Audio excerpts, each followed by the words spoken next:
Saludo especial para todas las personas que nos acompañan en el stand del espectador acá en Corferias en la Feria del Libro de Bogotá y para todas las personas que se conectan a esta hora a la transmisión por todas nuestras plataformas. Les doy la bienvenida a este conversatorio que hemos titulado Elecciones en Venezuela, para Colombia también hay mucho en juego, y como su nombre lo dice, la idea es analizar el proceso electoral en el vecino país y lo que esto implica para Colombia. Por eso esta tarde me acompañan el Ronald Rodríguez, que es vocero del Observatorio de Venezuela de la Universidad del Rosario, y Ligia Bolívar, que preside la iniciativa Alerta Venezuela. Ronald también es internacionalista, politólogo, profesor investigador de la Universidad del Rosario. Ronald, bienvenido y muchas gracias por estar acá. Alejandra, gracias por la invitación, gracias al espectador, y definitivamente el futuro de Colombia está muy entrelazado hoy más que nunca con Venezuela. Lo que pase en los próximos meses en Venezuela va a tener una repercusión directa con Colombia. Así es, y también nos acompaña Ligia Bolívar, que es socióloga de la Universidad Católica Andrés Bello y defensora de derechos humanos. Ligia, muchas gracias por estar acá.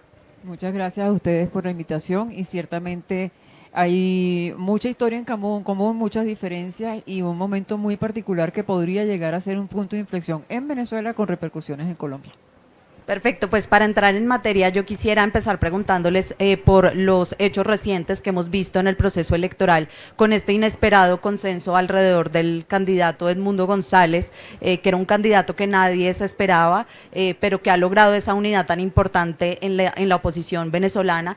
Quisiera saber cuáles son esas primeras impresiones que les da pues esta unidad alrededor de este nombre para la unidad. No sé, Ligia, si quieras empezar.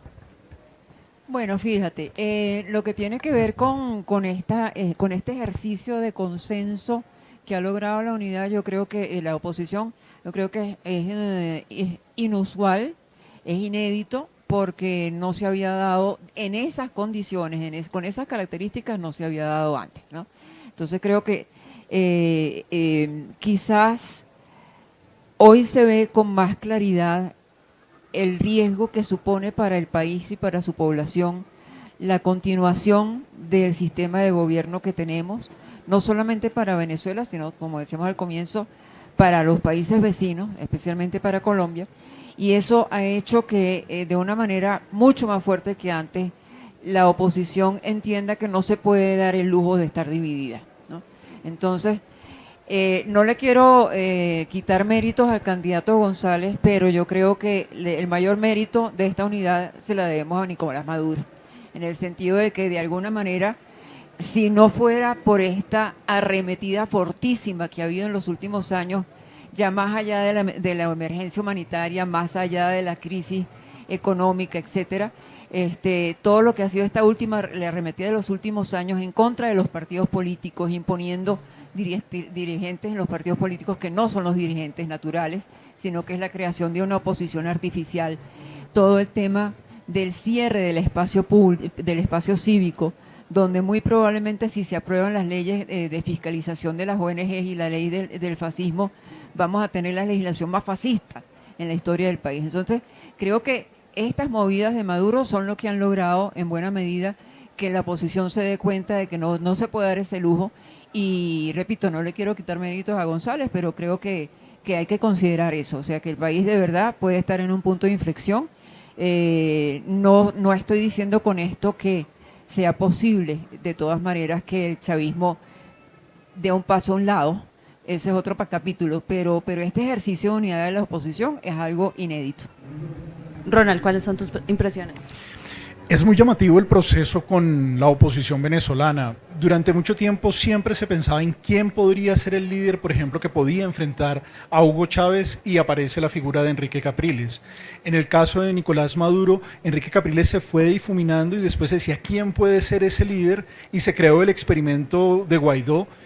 Hoy la oposición ya no busca un líder, no busca un personalismo, sino que ha logrado dar un paso más allá, y es construir un proceso de consenso donde gran parte de los venezolanos no se siente identificado por lo que está pasando en Venezuela, reclama un cambio, al punto de que hoy el candidato por parte de la oposición es un Edmundo González Urrutia, alguien que en el mundo internacional se conocía en los países en los cuales había tenido misión diplomática, pero que no le dice mucho a los colombianos, a los ecuatorianos, a los chilenos, pero incluso muchos venezolanos no tienen una idea clara de quién es, pero la gran mayoría de los venezolanos están dispuestos a intentar votar por él.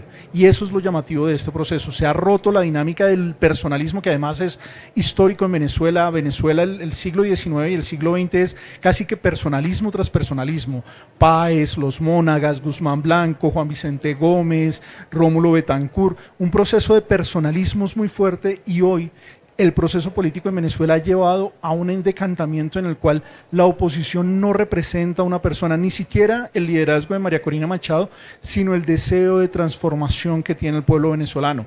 Obviamente se enfrentan contra un régimen que es no democrático, que va a hacer todas las argucias posibles antes de la elección, durante la elección e incluso después de la elección para tratar de mantenerse en el poder. Este proceso que se está construyendo es nuevamente una de esas fórmulas que ha intentado la oposición venezolana, que esperemos que hoy, digamos, se construya algo que llegue a mejor puerto. No lo sabemos. En diferentes momentos hemos sentido que está cerca el quiebre del statu quo, pero nuevamente el régimen también se ha reinventado. Así como la oposición se ha sabido reinventar a lo largo de estos 25 años, el régimen también se ha sabido reinventar, y en este momento, como lo decía la profesora Ligia, con la ley antifascismo, neofascismo y formas similares, que es una ley absolutamente de persecución, complementa un poco lo que habían hecho de la ley contra el odio, pero esta vez ya no van contra los medios de comunicación masivos, sino incluso contra el ciudadano que se expresa en una red social. Esta dinámica de persecución hace que sea muchísimo más difícil el tema político en Venezuela. Hoy la oposición se empieza a decantar. Yo todavía, digamos, no canto victoria, no sé si el día de mañana se les ocurra algo para inhabilitar a Edmundo. Pueden decir que no, que él tiene orejas y como se pone las gafas en las orejas, entonces eso lo hace causante de una inhabilitación, porque el nivel de las inhabilitaciones es casi ridículo. Están acusando a personas por no haber presentado una declaración de cesta ticket. Esa dinámica del régimen de irse cerrando ya lo lleva en la ruta nicaragüense, y el ambiente está bastante caldeado, pero es interesante lo que ha logrado la oposición, porque mientras el régimen se fortalece y cierra los espacios políticos, la oposición ha logrado algo que durante mucho tiempo, incluso yo creo que el gran éxito de María Corina es que esta vez hace parte de la dinámica de consenso y no está, digamos, dinamitándola como hizo en otras ocasiones. Ligia mencionaba hace un momento algo importante, y es que la oposición no se puede dar el lujo de dividirse, pero vemos que en el tarjetón de todas formas hay 10 nombres.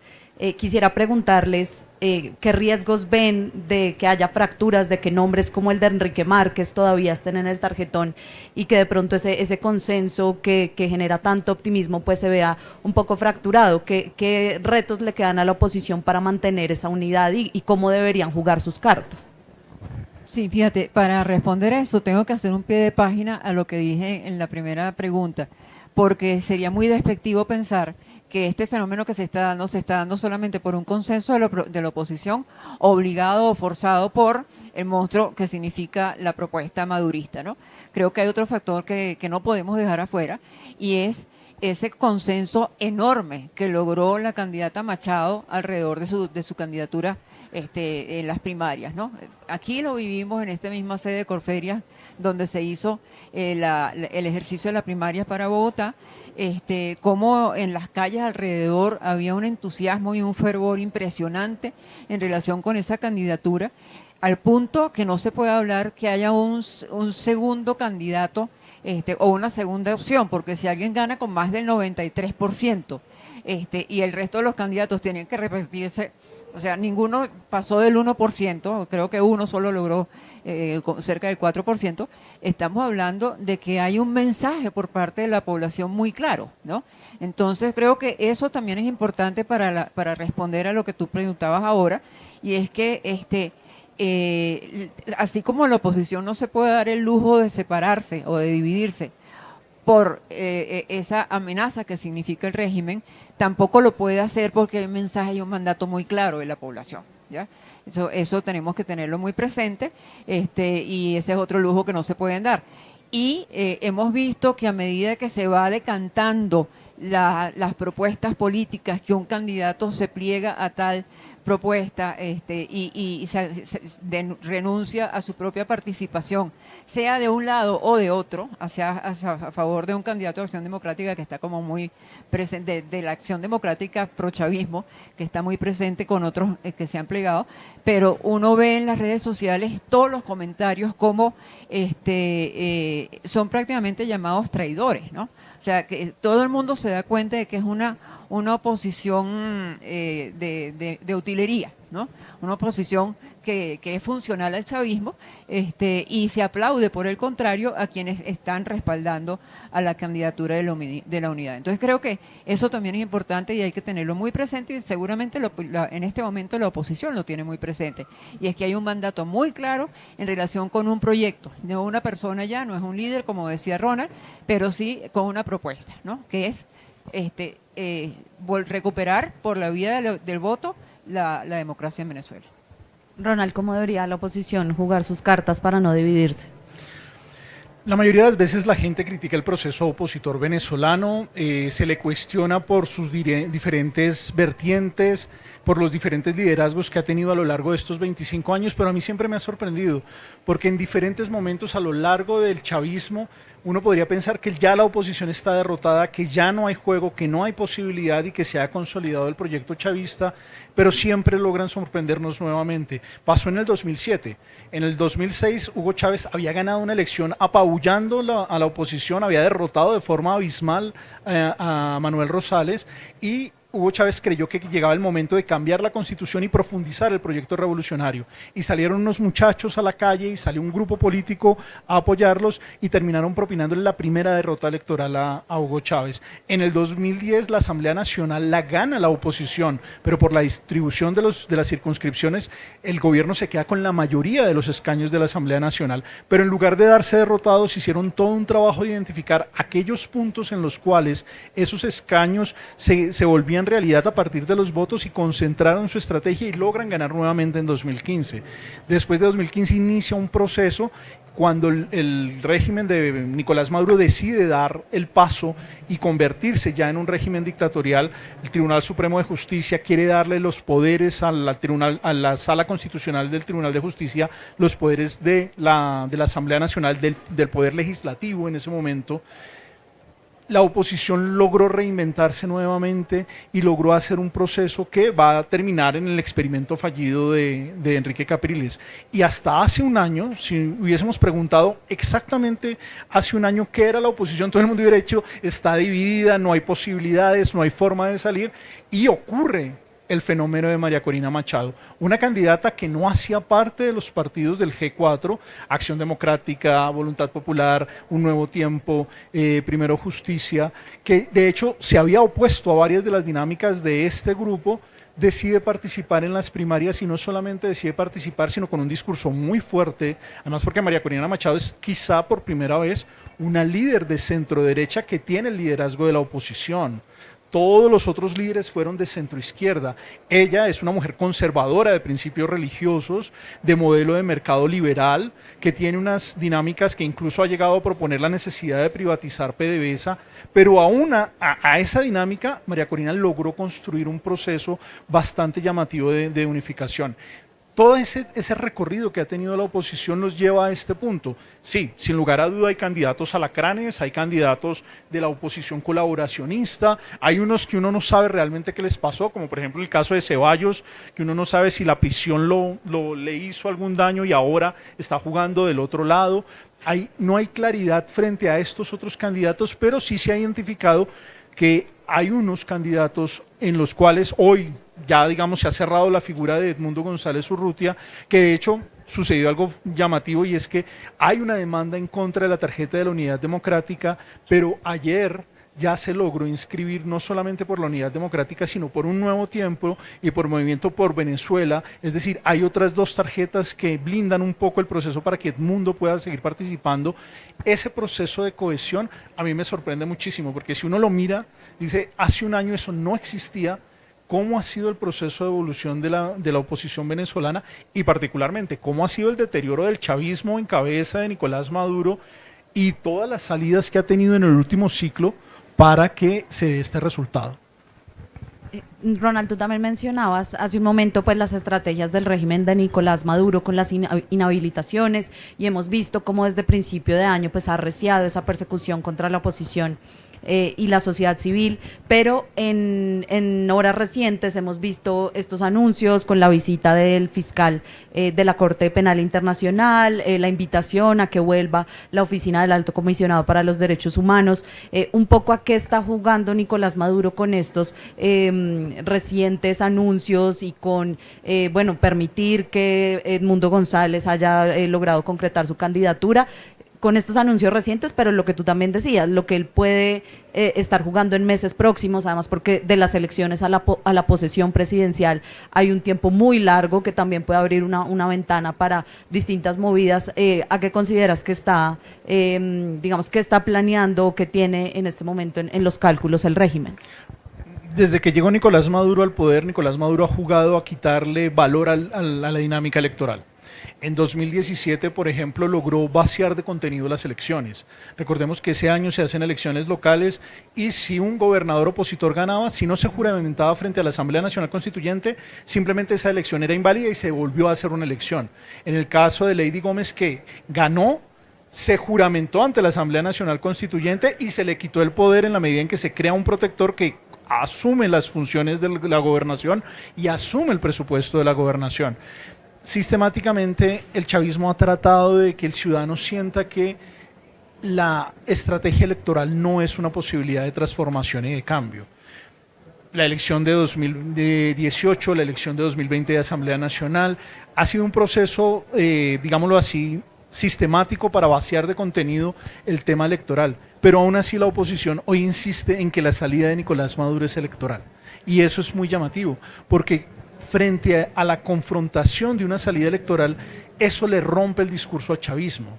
El chavismo hoy acusa que algunos miembros de la oposición hacen parte de planes magnicidas contra él, pero más allá de las supuestas evidencias que nunca presenta y de acusaciones a personas como la profesora Rocío San Miguel, que lamentablemente al día de hoy sigue presa, y hay que decirlo porque el caso de Rocío ya se está invisibilizando, así como ocurrió con otros defensores de derechos humanos, personas que siempre han defendido la salida electoral. En este momento el régimen está muy incómodo, hay presión internacional, sus vecinos, las democracias que son de izquierda no le pueden hacer el juego al autoritarismo, en un momento en el que el mundo está, digamos, lamentablemente recorriendo la senda del autoritarismo. Vemos como hace 30 años uno decía, quedaba el caso cubano. Hoy ya no hablamos solamente de Cuba, hablamos de Nicaragua, hablamos de El Salvador, hablamos de Venezuela. Nuevamente el autoritarismo está en el territorio. Y eso hace que Nicolás Maduro tenga unos ojos muchísimo más pendientes de lo que está pasando en Venezuela. Para él, la visita del fiscal de la Corte Penal Internacional lo pone muy nervioso, porque Maduro muy seguramente, y de hecho lo decíamos esta semana, aspira a hacer lo que hizo los Castro. Hacer lo que hizo Fidel, morir en el ejercicio del poder, la fila que está haciendo Raúl en el caso de Cuba, pero él no va a tener esa alternativa.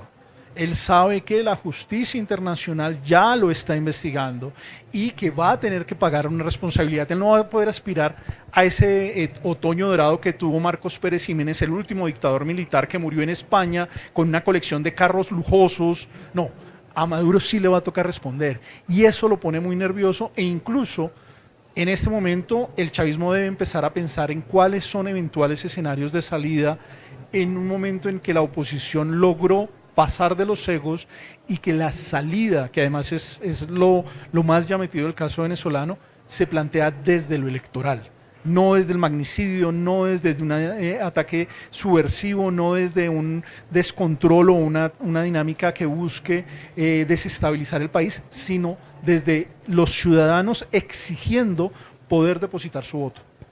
Ligia, ¿tú estarías de acuerdo con esa afirmación de que Nicolás Maduro está incómodo, o por el contrario está muy confiado de que el 28 de julio va a ganar y por eso deja, entre comillas, participar a un candidato pues desconocido que parece que no le podría ganar? Mira,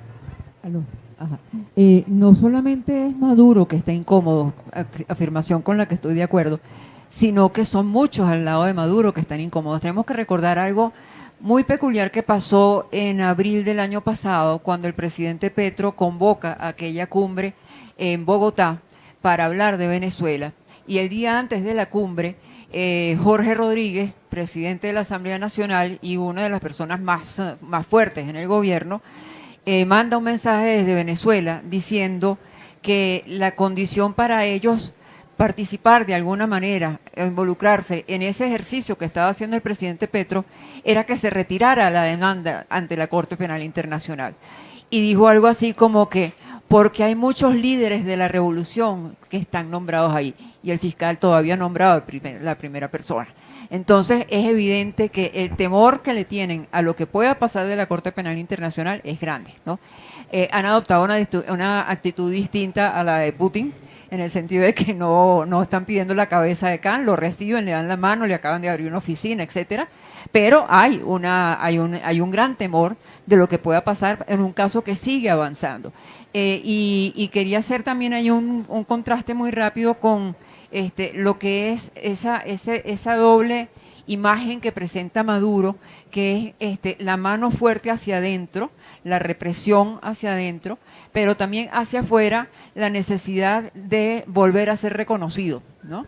Y la necesidad de salir en la foto con líderes del mundo, de estar en diferentes escenarios internacionales. Y es curioso, porque por un lado él juega al aislamiento, pero por el otro lado le interesa la foto, ¿no? Y en ese sentido, esto, por ejemplo, que se anunció ayer, que lo dijo él, que las puertas estaban abiertas para la Oficina de Derechos Humanos de Naciones Unidas, del Alto Comisionado, me llamó mucho la atención porque él menciona dos nombres solamente. Aranaz y Turk son bienvenidos cuando quieren, ¿no? Y son dos personas que han estado en una posición muy dual frente a Venezuela, ¿no? Donde no ha habido declaraciones contundentes. No dijo, es bienvenido el equipo de la oficina que estaba aquí antes. No sabemos, por ejemplo, para que los que no saben, la oficina en Venezuela, de la oficina del Alto Comisionado en Venezuela, depende de una carta de entendimiento que es confidencial. Nadie la conoce, a diferencia de lo que es la oficina en Colombia, la oficina del Alto Comisionado en Colombia. Ustedes pueden ver los términos de referencia de la relación en la página web de la oficina, ¿no? Sin embargo, y eso pasa en Guatemala, eso pasa en muchos otros países, pero en el caso de Venezuela es una carta confidencial. Entonces la gran interrogante ahorita es, más allá de ese titular, realmente a qué le estamos apostando: al regreso de una oficina de manos atadas que se tiene que quedar callada, o a una oficina que por fin va a poder hacer el trabajo que debería estar haciendo desde antes. Entonces ese doble juego hay que tenerlo muy presente, porque a Maduro también le interesa esa recuperación de la imagen internacional, le interesa el cese de las sanciones, etcétera, etcétera. Aprovecho ya que mencionabas el tema de Colombia y de la participación del presidente Gustavo Petro en todo este proceso.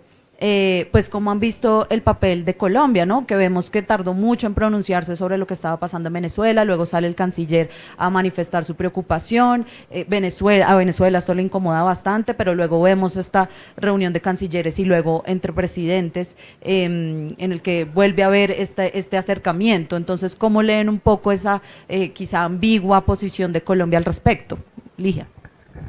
Mira, yo creo que más que ambigua, la posición del presidente Petro es difícil porque está frente a un conflicto de intereses.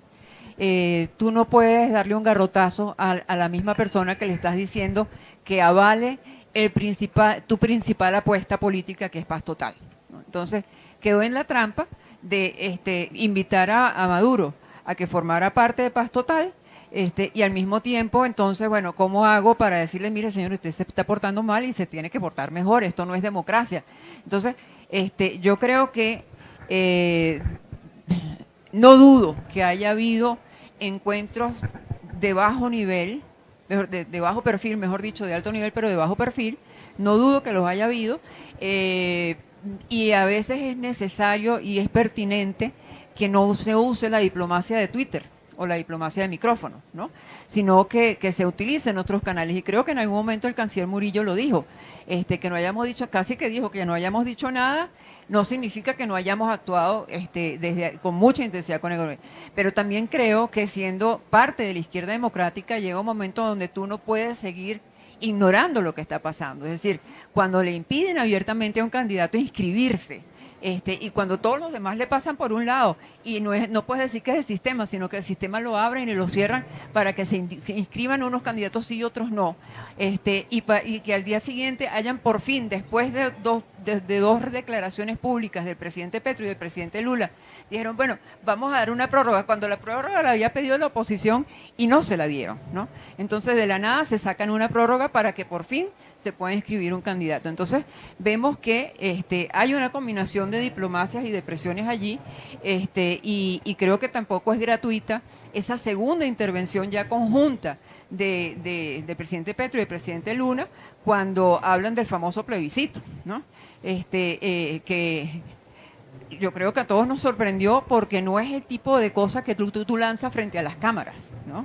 Eso es algo que a lo mejor han debido discutirse por debajo, pero también da el mensaje de así de mal están las cosas que vamos a soltar esto al público para mandar un mensaje a ver si logramos de alguna manera recomponer lo que está pasando, independientemente de que el plebiscito no necesariamente sea la figura jurídica más feliz, pero están diciendo, miren, hay que buscarle una vuelta a esto, porque es muy probable que usted pierda, y bueno, busquemos las garantías para que eso no signifique la pérdida de otras cosas más allá de la pérdida del poder, ¿no? Pero como hemos dicho en otras ocasiones, esto es una dinámica que está en constante cambio. Mañana en este momento puede estar pasando otra cosa y no lo sabemos, pero en todo caso creo que definitivamente el papel de la izquierda democrática y sobre todo el presidente Petro, que no solamente es vecino, sino que tiene la mayor cantidad de población venezolana dentro del país, es fundamental para la recomposición de lo que está sucediendo en el país, en Venezuela. Ronald, ¿cómo lo ves tú? Y quisiera poner sobre la mesa esta afirmación que salió desde Colombia de la paz política en Venezuela es la paz en Colombia, y lo traigo a colación porque también en otros espacios pues hemos hablado de cómo un poco en esta discusión de la paz total ha quedado desdibujado el carácter binacional que tiene el conflicto en Colombia. Entonces pues también aprovechando que Ligia lo mencionaba, no sé, ¿cómo veas tú ese conflicto de interés del gobierno colombiano en la cuestión venezolana?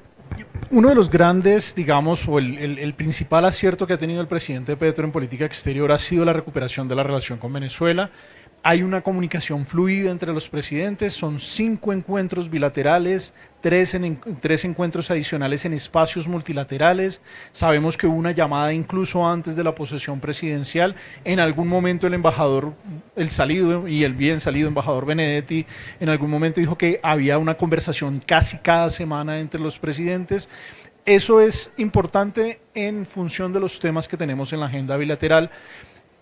Es fundamental para el mayor reto que tiene el presidente Petro en su política exterior, y es que el 7 de agosto de 2026, cuando deje la presidencia de la República, lo ideal es que independientemente de quién sea el próximo presidente de los colombianos, mantengamos relaciones con Venezuela, con un régimen que es muy grosero con el Estado colombiano y con los funcionarios del Estado colombiano, pero que es terriblemente sensible cuando algún funcionario o alguna persona se pronuncia frente a la situación en Venezuela. En ese orden de ideas, el presidente Petro tiene una gran dificultad porque la paz total, como él dice que la ha llamado y no la ha llamado, pasa por Venezuela obligatoriamente. Las dos disidencias más importantes tienen presencia en Venezuela, el ELN tiene presencia en Venezuela, y no solamente presencia, sino que se está ganando espacios de legitimidad territorial. Que eso, yo no sé si la revolución bolivariana es muy consciente de ello, porque la mayoría de la gente suele pensar en el ELN como subordinado al chavismo, y eso no es cierto. El ELN es un grupo que tiene unas características donde ellos no se sienten subordinados al chavismo y han ganado unos espacios en Venezuela que no están siendo parte de la negociación y que ellos no van a abandonar fácilmente, sobre todo porque han logrado legitimidad con las poblaciones en las que están, y esa población no va a querer que el ELN se vaya y que regrese eventualmente en las dinámicas del chavismo o lo que venga después del chavismo. Entonces ahí hay unos grandes retos, y el presidente Petro en este viaje donde habla de la paz política para Venezuela generó demasiado ruido y no hubo claridad sobre a qué se refería, además porque más allá, no lo dicen en la declaración, lo dicen en el avión de regreso, que además es un presidente que, como decía la profesora Ligia, nos acostumbró a tener una diplomacia muy de Twitter, y muchas veces eso va en contra del proceso de consolidación o del papel que puede llegar a jugar Colombia dentro del regreso a la democracia en Venezuela.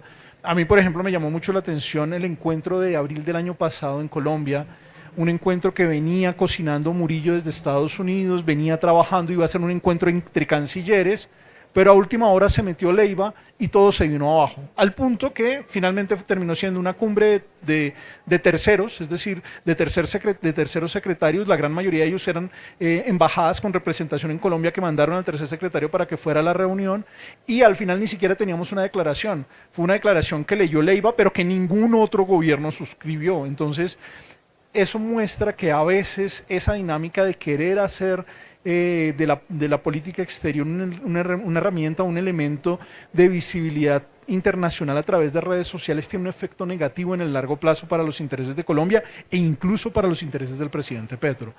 En ese orden de ideas, pues el reto es bastante grande, porque la paz total y el retorno a la democracia en Venezuela son procesos que están muy relacionados, son procesos que no se pueden ver de forma diferente, que no son procesos separados, sino que por el contrario, si no hay una negociación con el ELN venezolano y la desmovilización del ELN venezolano en el proceso de paz total, no va a haber paz total en Colombia. Y por el otro lado, si Venezuela no regresa a la democracia y empieza a quitarle los espacios de control territorial y de monopolio de la fuerza que perdió el Estado venezolano, no vamos a tener dinámicas con los actores armados que siempre van a encontrar en la revolución bolivariana un actor que los apalanca. Y en ese orden de ideas, pues ahí está, digamos, la dificultad que tiene el presidente Petro en tratar de mantener a un régimen tan sensible como el régimen venezolano, porque las declaraciones del presidente Petro molestaron al régimen venezolano y por eso finalmente se termina dando esta cumbre. Pero ahora ahí sobre la mesa nos dejaron una nueva perla, que fue la que hicieron con Lula, de decir que un plebiscito, pero no hay claridad sobre qué es, cuál es su significado, cuáles son sus implicaciones, a qué le están apuntando, y quedó un vacío. Así como pasó con toda la dinámica de la paz política, ahora este plebiscito genera otro cuestionamiento. Yo quisiera una última pregunta antes de pronto abrir el micrófono, si hay alguna pregunta del público. Quisiera terminar con una pregunta, digamos, planteando los dos escenarios después del 28 de julio. ¿Qué está en juego para Colombia o qué escenarios se plantean para Colombia si Nicolás Maduro sigue en el poder y si Nicolás Maduro sale del poder? Y me refiero, si Nicolás Maduro sigue en el poder, sin duda para Colombia va a ser muy difícil seguir manteniendo una relación, digamos, tranquila con un régimen cuyo poder pues va a estar en entredicho y ante los ojos de la comunidad internacional, pero también si sale del poder seguramente va a venir un proceso difícil de transición en Venezuela, entre otras porque los poderes siguen pues en manos del chavismo o de fuerzas afines al chavismo, el legislativo, la justicia. Entonces, un poco cuál es ese rol que Colombia puede jugar y a qué se podría estar enfrentando en ambos escenarios. Lía. Mira, yo creo que esa es la pregunta que hay que hacerle a la oposición, encerrarlos un fin de semana a ver si son capaces de responderla. ¿Por qué? Porque así como bien decía Ronald, que muchas veces la oposición ha logrado reinventarse y ha logrado surgir de las cenizas prácticamente después de derrotas muy fuertes, también es cierto es que una vez que logran ese éxito, son incapaces de capitalizar esa fuerza popular que han logrado, ¿no? Vamos a ver, por eso decía, aquí hay un mandato popular diferente, aquí hay un mandato de más del 90% de la población, el mensaje es muy claro, vamos a ver si son capaces de capitalizar eso y de respetar ese mandato popular. ¿Por qué? Porque varias cosas, la pregunta es muy larga, o mejor dicho, la respuesta a tu pregunta es muy larga, pero voy a tratar de resumir. Por un lado, y muy rápidamente. En primer lugar, yo creo que no hay nada más peligroso que el chavismo que lo único más peligroso que el chavismo en el poder va a ser el chavismo en la oposición. Porque son muy buenos en la guerra sucia, ¿no? Y lo han demostrado desde el gobierno.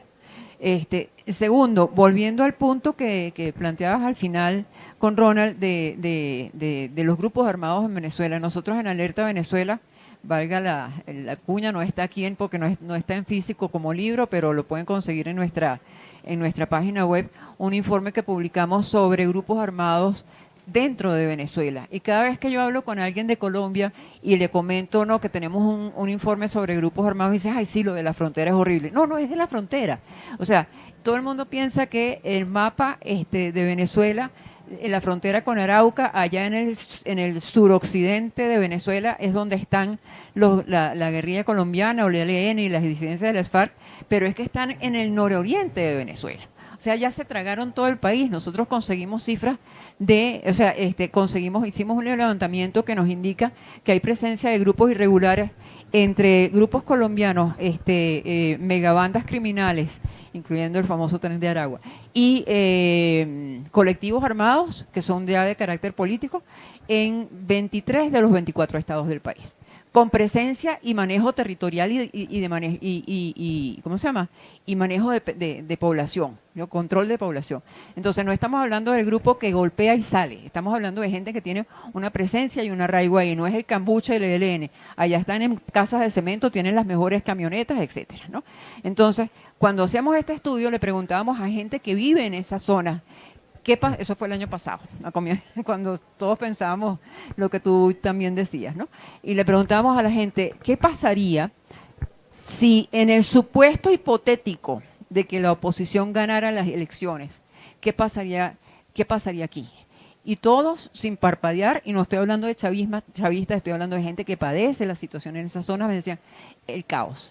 Sería el acabose, sería el fin del mundo. ¿Por qué? Porque la oposición no se ha planteado con seriedad este tema, no se lo ha planteado el gobierno porque no le conviene, no se lo ha planteado la oposición porque es una papa caliente y no saben cómo agarrarla. Y no se lo ha planteado Petro porque su apuesta es de la frontera hacia acá y está ignorando lo que está pasando con el ELN de aquel lado. Entonces, pase lo que pase, con quien gane las elecciones, ahí tenemos un Congo en estado ya no tan embrionario, como decía yo hace algunos años, ya es una cosa que está cogiendo fuerza, contra la cual va a ser muy difícil luchar. Entonces el escenario puede ser tremendamente violento, independientemente de quién gane, y eso, repito, va a tener consecuencias. Vamos a estar enfrente de un nuevo pico migratorio. ¿Y a dónde van a venir esas personas? Van a venir a Colombia. Y Colombia no está preparada, y no lo digo desde el punto de vista humanitario. Lo que pasó en el 2014, en el 2015, no me refiero a eso. Me refiero a que no está preparada desde el punto de vista jurídico, porque están desmantelando el andamiaje que se construyó durante estos años. Tenemos un sistema de refugio que una persona para obtener refugio en Colombia puede demorar 3 años y durante esos 3 años no tiene posibilidad de trabajar. Y tenemos un estatuto temporal de protección suspendido. Y ahora hablan de una nueva iniciativa que es vieja, que es volver al PEP, ¿no? Entonces, es un escenario muy complicado, no solamente desde el punto de vista político, sino desde el punto de vista humanitario, independientemente, repito, de quién gane las elecciones. Porque hay que ver más allá del 28 de agosto, perdón, del 28 de julio, por lo que tú también anticipabas. Son 6 meses desde el momento que se declare el ganador de la presidencia hasta el momento de la entrega del poder. Ahí, esos 6 meses van a ser los más duros. Ronald. Una de las preocupaciones con la paz política en Venezuela es que puede llegar a ser la paz dictatorial en Venezuela.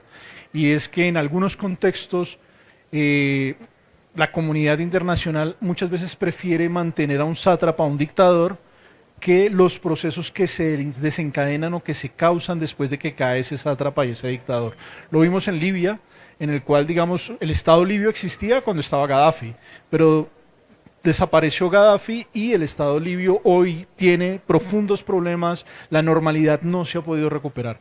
En el caso de Venezuela, por la presencia de grupos armados, por la dinámica de intereses, por toda la lógica, la reconstrucción del proceso democrático en Venezuela es una reconstrucción de país.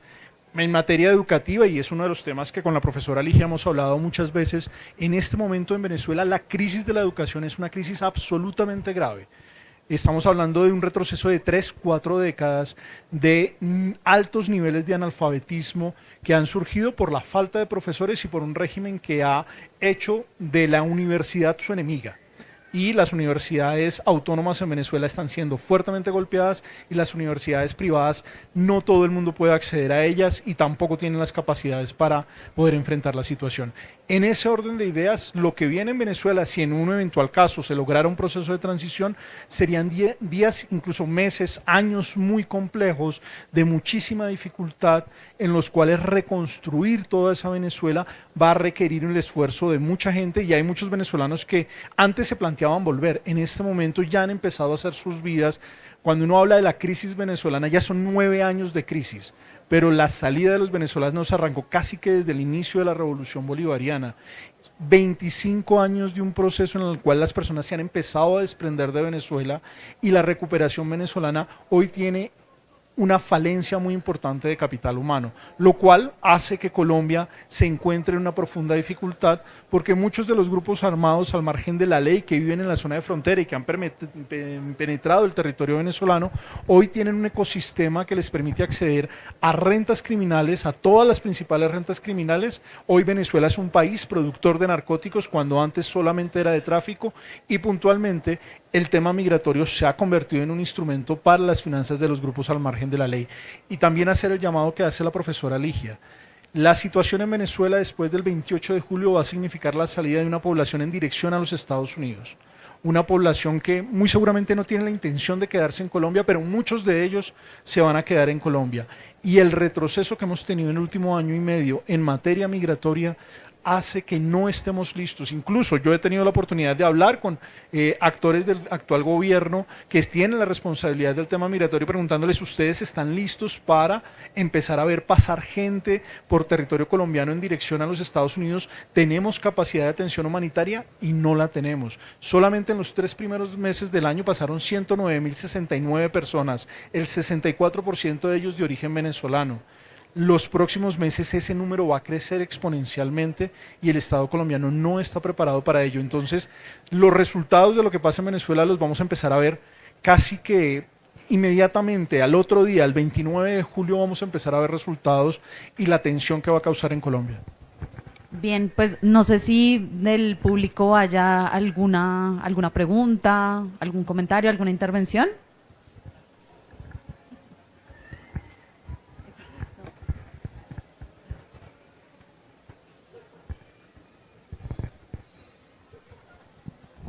Gracias. Bueno, gracias por este espacio. Yo quería preguntarles acerca del foco del debate sobre la candidatura de María Corina. Esto ha sido muy importante, sabemos que fue una inhabilitación injusta, pero no sé si enfocarnos tanto en esto ha hecho que los problemas de fondo, como que las personas no puedan registrarse, tengan que llegar hasta desplazarse 12 horas para hacer el registro electoral, pues ese es el verdadero problema en las elecciones de Venezuela, que la gente no puede votar como tal. No sé si la oposición ha perdido un poco la línea en este sentido de resaltarlo a nivel internacional, la importancia de que la gente pueda registrarse en los puestos electorales, que no haya el peligro de que se anulen las papeletas de cualquier manera que diga el gobierno. No sé si ustedes creen que el enfoque hacia el debate de la candidatura de María Corina ha hecho que se pierda este otro foco. Definitivamente. Los medios han estado muy preocupados por si se abrió o no se abrió esa brechita, si subieron el botón o no subieron el botón para que se inscribiera o no se inscribiera un determinado candidato o candidata, pero no se han dado cuenta que ese mismo botón estaba subiendo y bajando durante todo el mes de marzo y buena parte de abril, para evitar que tanto dentro como fuera de Venezuela se inscribiera en la población. Nosotros también trabajamos el tema del voto en el exterior, y las cifras son aterradoras. Tenemos un total de aproximadamente, de manera conservadora, 4,5 millones de venezolanos en el exterior que estarían habilitados para votar. En el caso de Colombia, esa cifra podría estar en 1,5 millones, ¿no? Que son los que o tienen cédula porque nunca la perdieron y además son mayores de edad. La ley dice que las personas, para registrarse, que ya es discriminatoria, porque en Venezuela solamente te piden la cédula aunque esté vencida, aquí en el exterior nos piden la cédula aunque esté vencida, pero el pasaporte vigente, una visa de residente no aceptan ningún otro tipo de visa, a pesar de que la ley dice visa de residente o cualquier otro documento que pruebe la legalidad de su permanencia en el país, ¿no? O sea, PPT no vale, visa de migrante, que es la que yo tengo, no vale, visa de visitante tampoco vale, y adicional a eso, entonces, tiene que ser un residente que la visa tenga más de 1 año de vigencia, pero que le falten por lo menos 3 para vencerse. O sea, es así como la confluencia de los astros con el día del eclipse. Ese día te puedes inscribir, si no, no. ¿Ya? ¿Cuál fue el resultado? De 600,000, de 350,000 posibles votantes en Bogotá, se lograron inscribir 400 aproximadamente. Y eso está pasando en todas partes. O sea, estamos hablando del 0,0 algo % de los electores en el exterior, que son el 25% de la población electoral, que se lograron inscribir.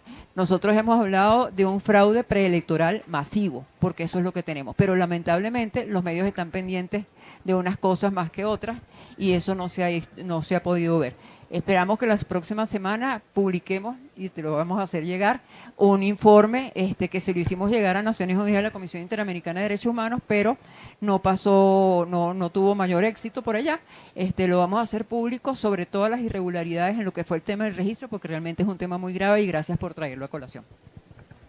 Bien. No sé, Ronald, si quisieras agregar algo. Simplemente decir que el régimen jugó una estrategia en la cual trató de dividir a la oposición por un lado, pero ha tratado de convencer a los ciudadanos de que el voto no sirve para cambiar la situación. Y eso ha sido sistemático.